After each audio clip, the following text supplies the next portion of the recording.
It's Josh here, and I am doing the live show this week. I want to talk about live action remakes and whether or not they're good or bad. So we're going to kind of dive into this.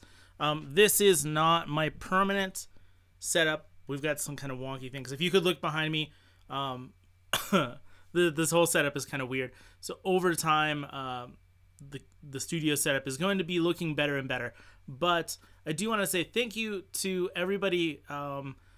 Jenny, Alex, I see you guys in the chat already.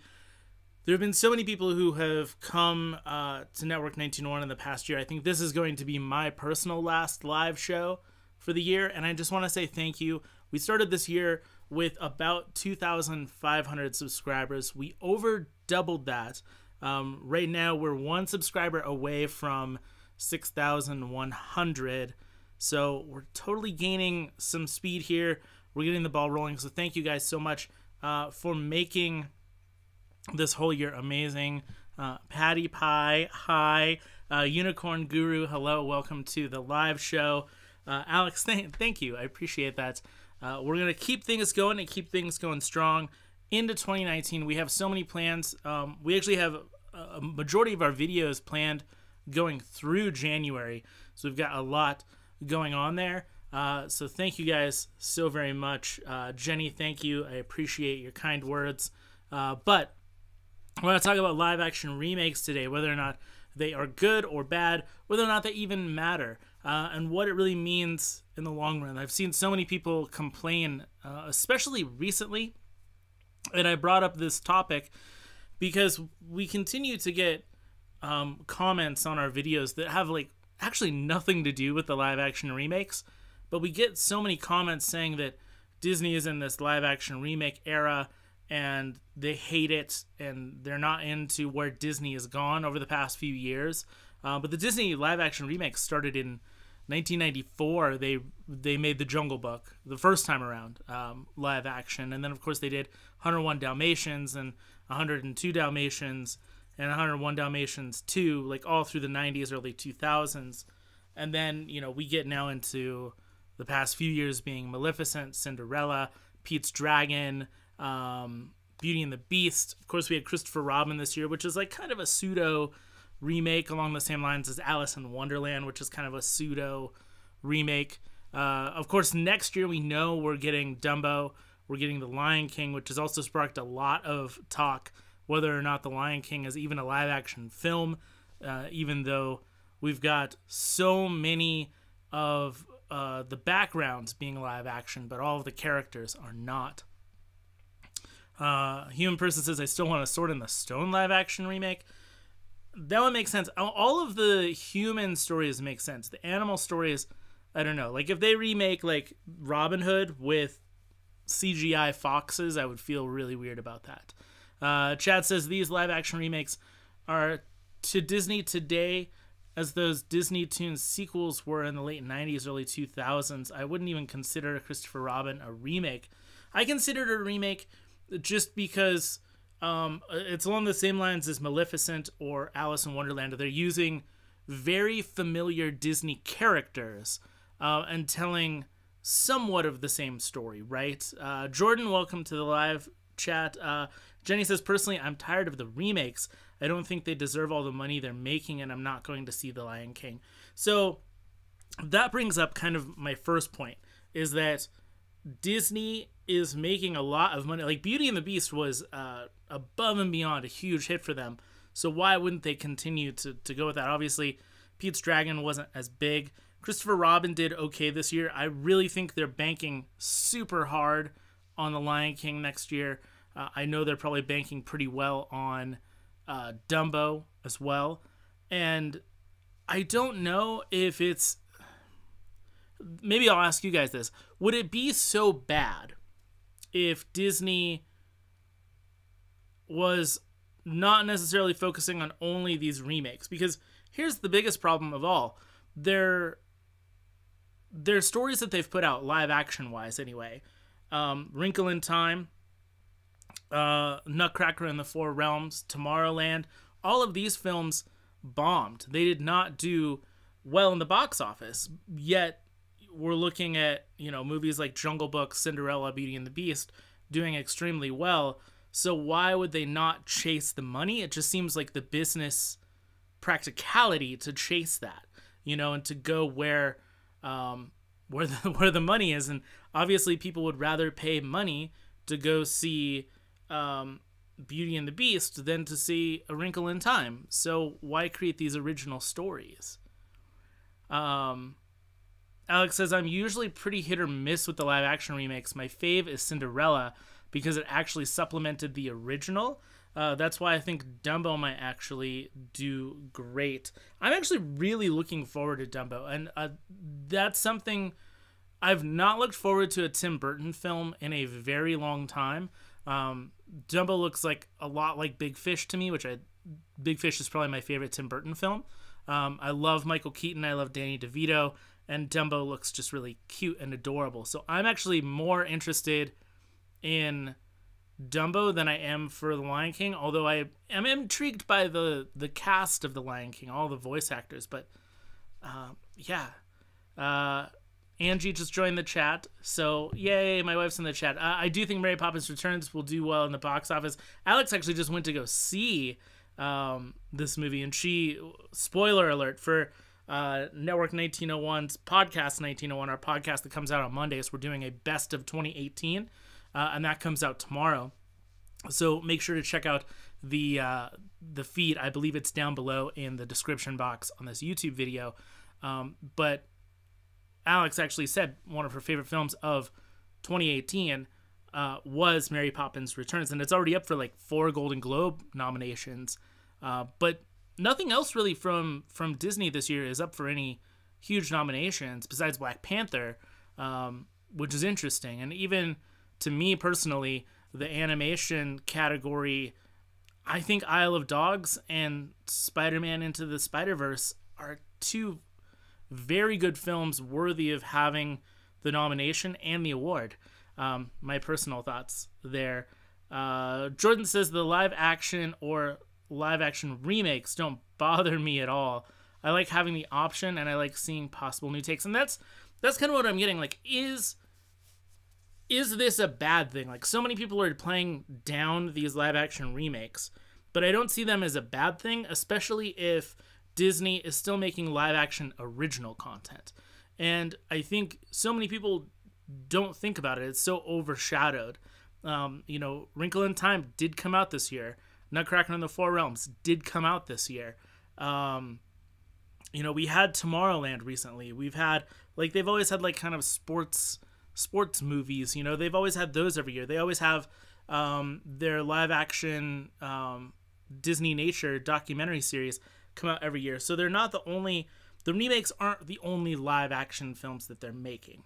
It just so happens that they're the ones that make the most money, and they're the ones that typically end up in the Golden Globes, Oscar kind of talk because of the amount of money they made and because of the costuming and makeup and things like that, because they've all been period pieces for the most part at this point, except for Jungle Book, which was like a huge CGI fest, which was pretty awesome. Angie said, I actually like them doing remakes, but I expect more from them. And Alex said, I think what they did with Christopher Robin and Mary Poppins is better than doing straight remakes. I agree. I would actually rather see interesting new tales with familiar characters. Those seem to do better. But even still, Christopher Robin didn't do nearly as well as a Beauty and the Beast, and or a Cinderella or a Jungle Book. And there's something to be said about that.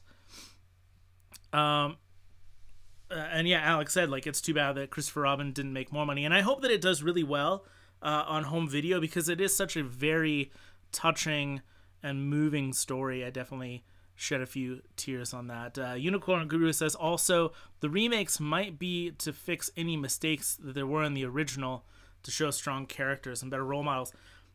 One of the things that I really liked about Cinderella and about Beauty and the Beast is that they took female characters that people really had a problem with, and redefined them and made them stronger characters. And in the same vein, they made the Beast a much more fleshed out, real human kind of character. And I did like where that went. You know, I mean, in Cinderella, that like phrase of "have courage and be kind," I see that like everywhere now. And like Beauty and the Beast gave us, I think, one of the best musical numbers that wasn't in the first. You know that like song that the Beast sings. Man, that is a great song, and I prefer that the movie one over the Josh Groban one. But I do think that they've added some things. Pete's Dragon, not so much, but for me, Beauty and the Beast, Jungle Book, and Cinderella did a very good job at that. I agree with that on that part. Chad said, I'd rather see the Genie prequel than an Aladdin remake, because at least it's something different. And that's true too. We're getting Aladdin, and Aladdin should be controversial because of the Genie character and Will Smith playing him. However, Aladdin is another one that works because it's a human story to me. I think those work way better. Angie said, so it's okay to make remakes because it doesn't ruin the old film, but what are they going to do? Make a remake of every animated movie? Doesn't that defeat the purpose of why Walt started doing feature animation in the first place? Not really. David, hi, welcome to the chat. But I think we also have to realize that Snow White was the first Disney film animated ever made, and he made that because he loved the story that he'd already seen in film. So like a lot of these stories are already being rehashed. A lot of the Disneyfication of classic fairy tales is there. Like these aren't necessarily original stories that they're being animated into either. Like, and yes, we have Wreck-It Ralph's or Zootopia's, but we have Tangled, which is an old classic tale. Frozen comes from a Hans Christian Andersen book. We're not getting like tons of original content from Disney, but that was never the point. It was to make family entertainment. And I think Walt liked that idea of taking things and taking his own spin on things to give them a family entertainment appeal. And I think these remakes do still carry that, even though they're remakes. But like they went from books to animated films, and now from animated films to features, and I really don't see like much of a difference to that, in my opinion. To me, anyways. Angie said it's almost a slap in the face of animation, isn't it? Not necessarily. I think that animation is its own beast, and I think it's got its own things going for it right now. We're in kind of a weird phase where people don't necessarily want a complete CG animated film anymore, and we're in a weird phase where live action is getting more CG, and we're blending all these weird patterns together of what is animation and what is not animation anymore. We're looking at films like Into the Spider-Verse, which has this amazing, awesome look to it. We're continuing to get stop motion animation in different varying ways. It's cool. I really like the way that movie making is going. There's so many different tools to tell your story. And I like the fact that for me, I get to go see a movie like Beauty and the Beast, which I'm familiar with, but like maybe a small child has never seen the animated version, and so this is their first way to see Belle and Beast's story. But at the same time, we're still getting stuff like Wrinkle in Time, and getting to be able to see stuff like that, original content from Disney in the live action realm. You know, we still get the Disney nature film every year for Earth Day. Like those things are fantastic. I don't see why they wouldn't. But, you know, on a business sense, the movies that are making the most money for Disney in the live action realm are the remakes. And so as a business person, I think that it only makes sense that they keep doing them. Yes, they will eventually run out of stories, or yes, they will make not good ones. But what can you say, you know? Unicorn, Merry Christmas. Thank you for saying Merry Christmas. I appreciate it. By the way, you guys, make sure to give a thumbs up to this video if you like the topic. If you like where Network 1901 is going, give us a thumbs up. Or if you don't like what's going on, give us a thumbs down. You know, vote with your opinion. And like I said earlier, we're one subscriber away from having 6,100 subscribers. Our friend Rob Plays just passed 100,000 subscribers. Super jealous of that. But we're getting there. We're growing. This year we started with 2,500 subscribers.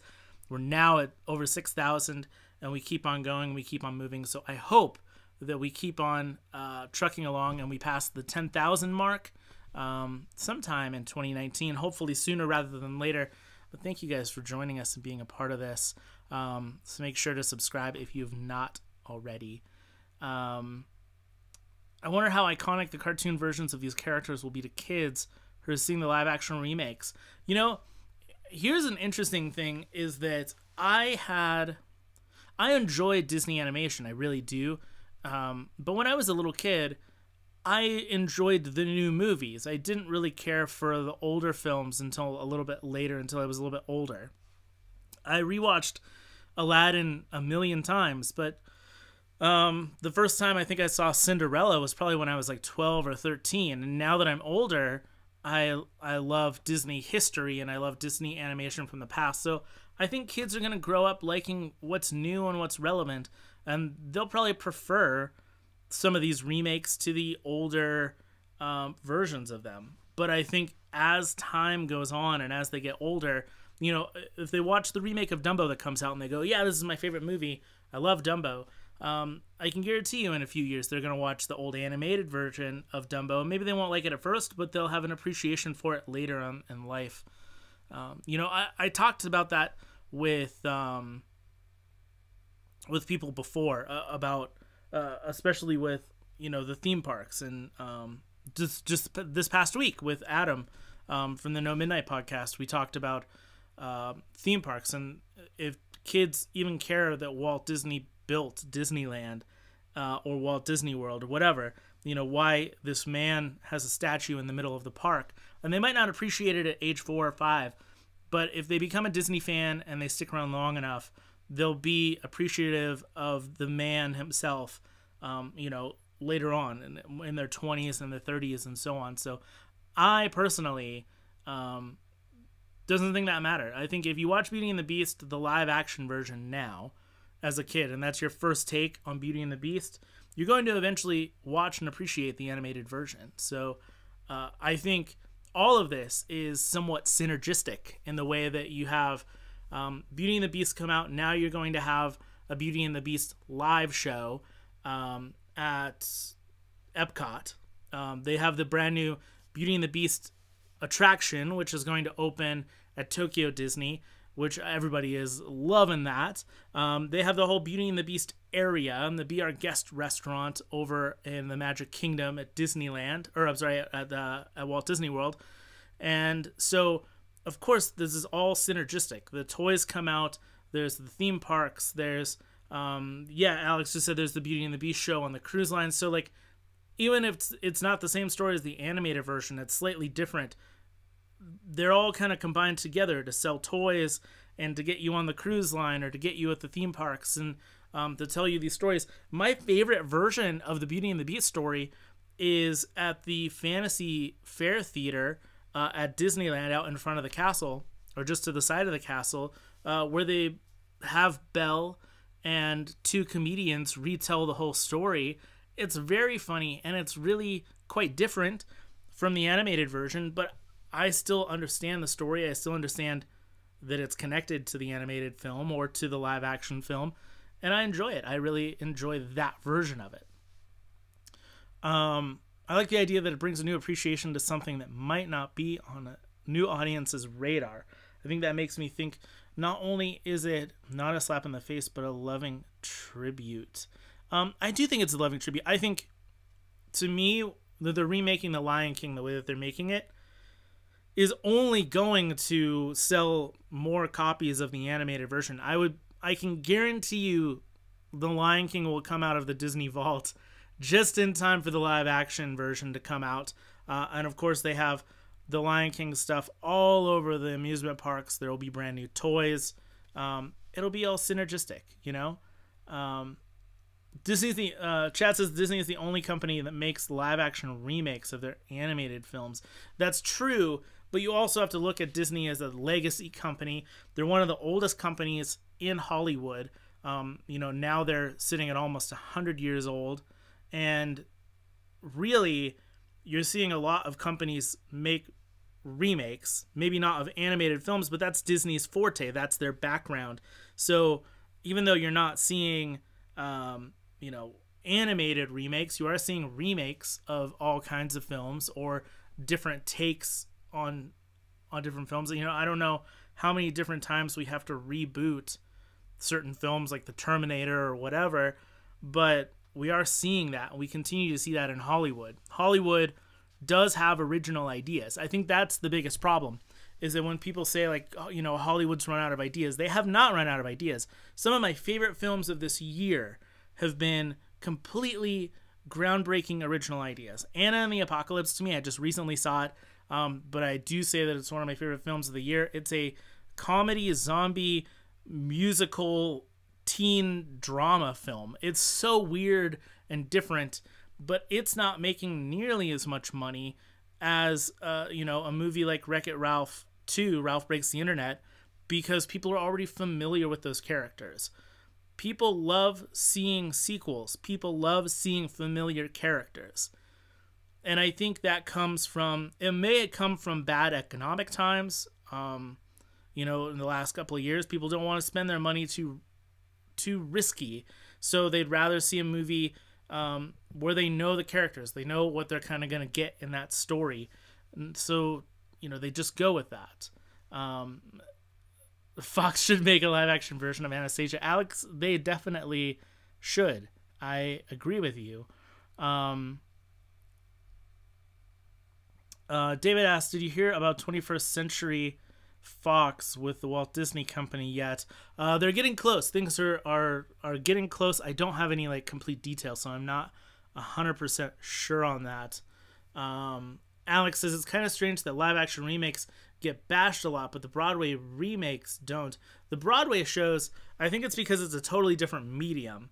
It's in the same way that you can bring characters to a dark ride at a theme park. It's retelling a story in a different way, in a different avenue. But that is strange that we don't think that the Broadway shows or the theme park attractions or the toys or whatever is bashing, you know, those movies. However, remaking them in the live action format is. That is an interesting point.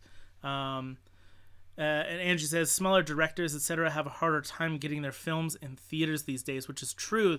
And I will say some of the best films of the past few years, and the Oscars, you know, will probably be the same, as those small independent films that are you know, in one or two theaters in your town, whereas Disney and Sony and Fox are all getting into every megaplex in town. So it's really more about people taking a risk with their money and seeing films that aren't remakes, aren't sequels. You know, when you look at the top, I think it's like the top 20 films of box office films of all time, a majority of them are remakes and sequels. Chad said not only did the live action remakes replace the Disney the Disney Toons sequels, they pretty much replaced those live action versions of old cartoon shows.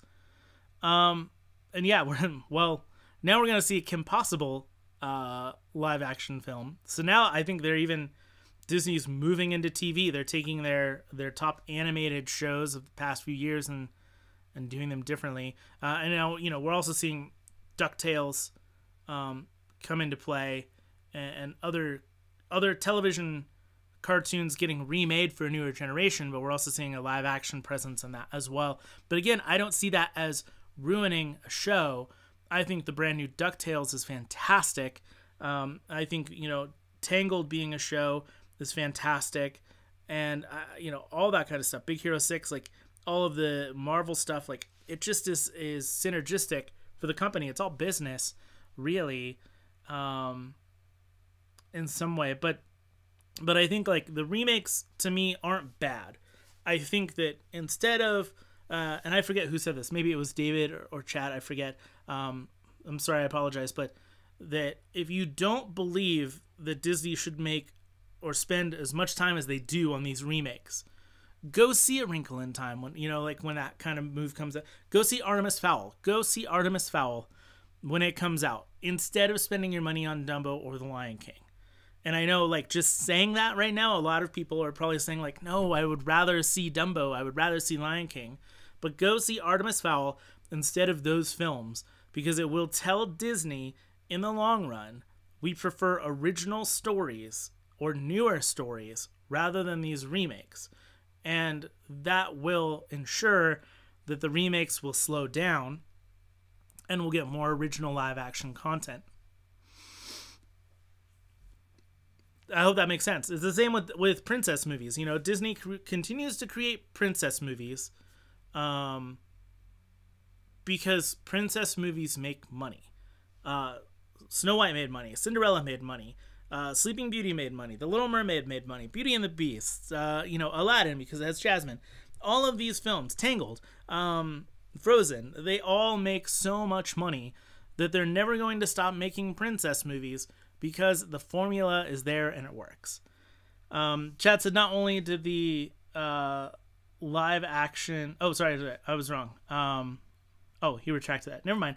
Angie said, it's interesting, Alex. It's a similar idea because they are sort of bridging a gap between audiences. That's referring to the Broadway thing. I totally agree on that. It's a really interesting note that we don't bash on that. But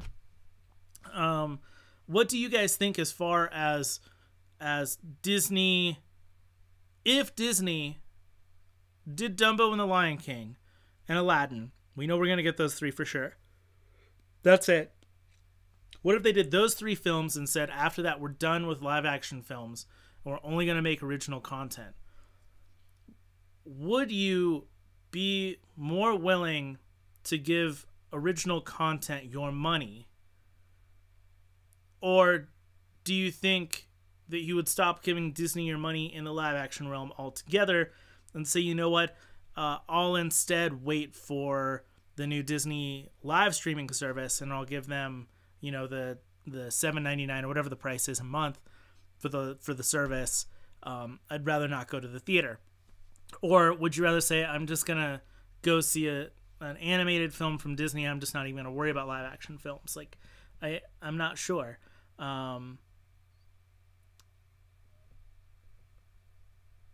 Chad says you can't do the exact opposite. You can't make an animated remake of a live action Disney film.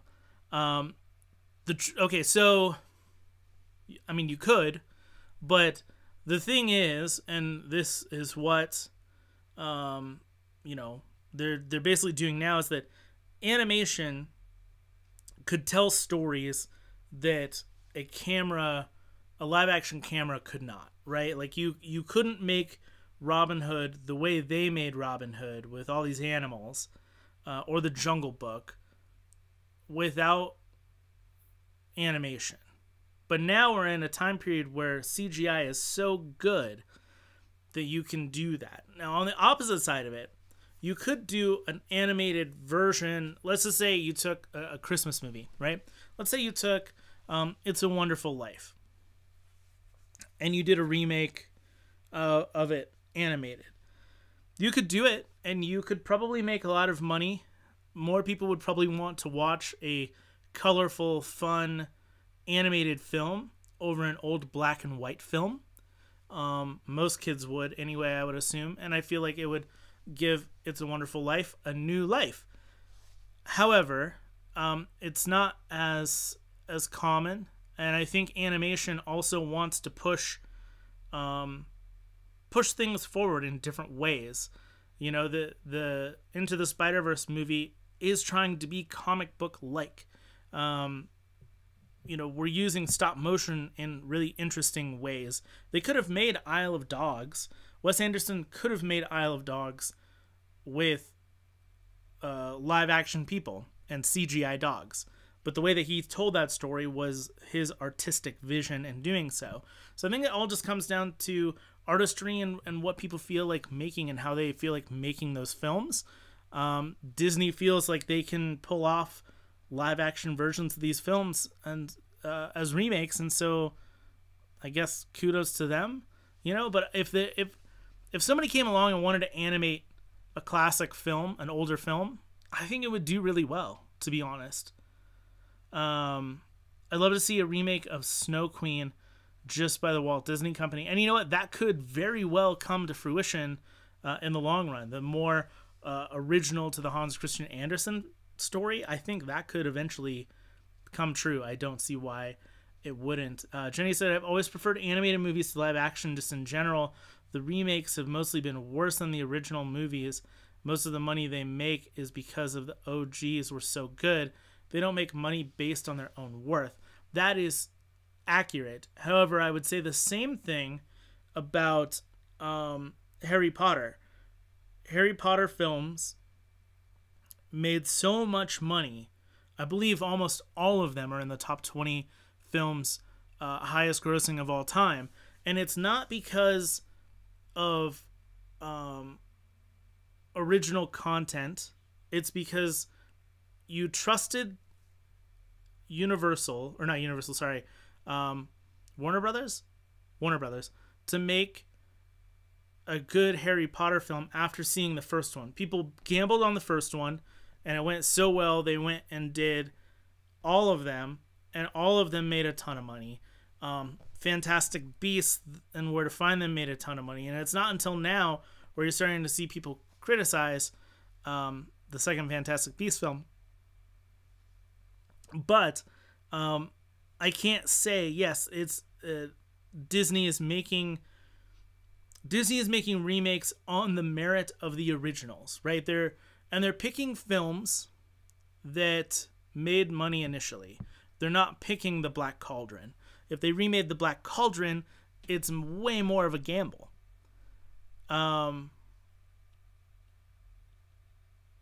Chad says the song Money by the Pound from the original Pete's Dragon should have been the theme to the Pete's Dragon remake.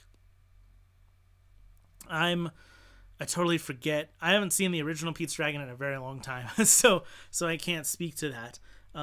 But, you know, Disney isn't gambling a lot of money. They're not. They are trying to play it safe, and they are banking on people who loved the original animations and people who loved the original Lion King that is now, 25 years old. People who saw it as a kid, they're going to take their kids. It's this cyclical thing of like, okay, you liked it as a kid, you should take your kid to see the newest version of it and then show them the older version of it and then buy them the toys, take them to Walt Disney World. You can see the Festival of the Lion King show. You can stay in the Lion King area at the Art of Animation hotel at Walt Disney World. You could, I mean, it's all synergistic in the long run. And like, a lot of people don't like the Beauty and the Beast film. I liked it personally, but the live action film, a lot of people don't like it. Does it ruin the first animated film? I don't think so. I don't really care for Maleficent. Oh, that's a great example. I don't care for Maleficent. However, I do care for Sleeping Beauty, and I still love that film, and I will probably show my children that film, and maybe Angie will show them Sleeping Beauty or Maleficent because she likes that film.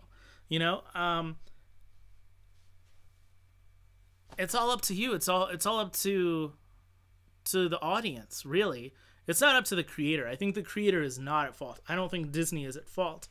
I think it's up to the audience. Don't give them your money if you don't feel like they should keep making remakes. But I don't think that it ruins the originals. That's just my opinion. Sorry guys, it's been a long day. But anyways, I'm gonna start to cut off things here as far as the conversation about remakes. Thank you guys so much for coming and hanging out with me on this Sunday evening. Again, like the video and share it if you can. We're doing so well here. To be honest with you, even more than Patreon. I know that we always kind of push Patreon, and we do put up some awesome stuff up there, and we're gonna keep on trying to add more things in 2019. But if all of you took your favorite video or your favorite podcast that we've ever done and shared it on your Facebook feed or on Twitter or wherever you're social, it would go a long ways to helping us and you know, to getting us to where we want to be. Share it on Reddit, whatever. You know, and you don't have to, but you know, we're doing really well, we're doing great, and it's because of you guys. It's because of the people who have joined our community and show up to things like this every Sunday night, and watch all of the videos and leave comments, and join our, you know, our Facebook group. Again, the link to that is down below. You can join our official Facebook group and keep the conversations going, and talk about Disney. We've excuse me, we've had a lot of people who post pictures and videos from Walt Disney World and Disneyland. I'm sure that we'll be talking a lot about Mary Poppins Returns as that comes out next week. So thank you guys, though, so much. I appreciate it. Any thoughts or comments, any questions for me before we end tonight's show? And again, thank you guys, Chad, Jenny, David. Thank you guys so much for coming in. Angie's in the other room, so you know she's just over there. But thanks to her for coming in. Alex, as always, it's a pleasure always having you in. Skylar, Merry Christmas. I know you said it earlier. I didn't get to it in time, but thank you. He also said it's crazy to imagine what if one day they make a live action remake for all 57 animated movies. I don't think they'll get that far.